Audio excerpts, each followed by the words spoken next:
So my recent form of political social interaction is more on Facebook, actually.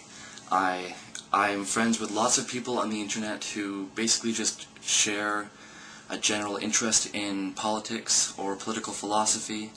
And so pretty much whenever I see someone make some random comment that I think is funny or interesting, or at least shows that they have some sort of an opinion on something politically, I generally send them a friend request, and, I like to watch their news feed, what they're interested in. And lately, so what I'm saying is I end up becoming friends with huge numbers of people who I don't necessarily agree with. And I get lots of their news feeds coming through, which is interesting. And I hear a lot of talk about money. People will be making comments against capitalism or civilization in general sometimes, or things like that. And they'll basically say that money is bad in one way or another.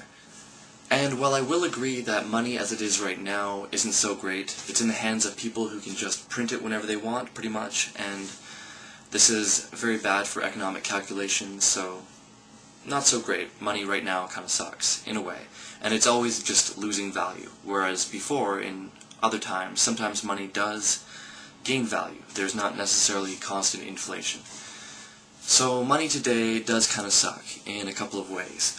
But the thing that I don't get is that, well, money is just a form of trade. Money is just a way to make trading more efficient. It makes it so that if we want to trade with people, then we have more options. Like, for instance, I'll use a very simple example. If someone has a computer and he wants food, and I have food, but I don't want his computer, then, well, he can sell his computers for money, a medium of exchange it's called, and use that money to then buy my food.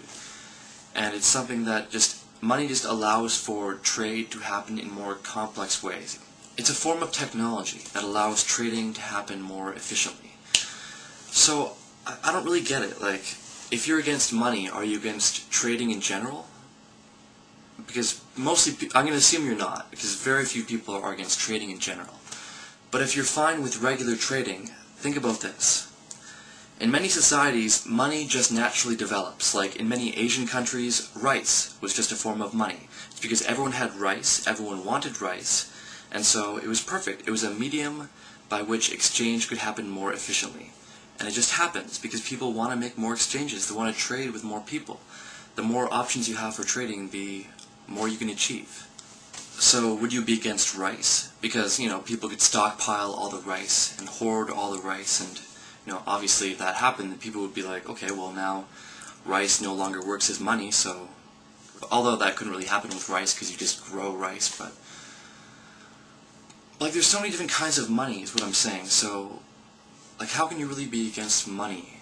I would be against fractional reserve banking, which is the system that, especially in the nationalist form, when you have a state monetary system and that is engaging in fractional reserve banking. That's the worst, but yeah, I'm sure that means nothing to most people. That's okay, that doesn't matter. The point is, money might not be that bad. Just saying. Alright, peace.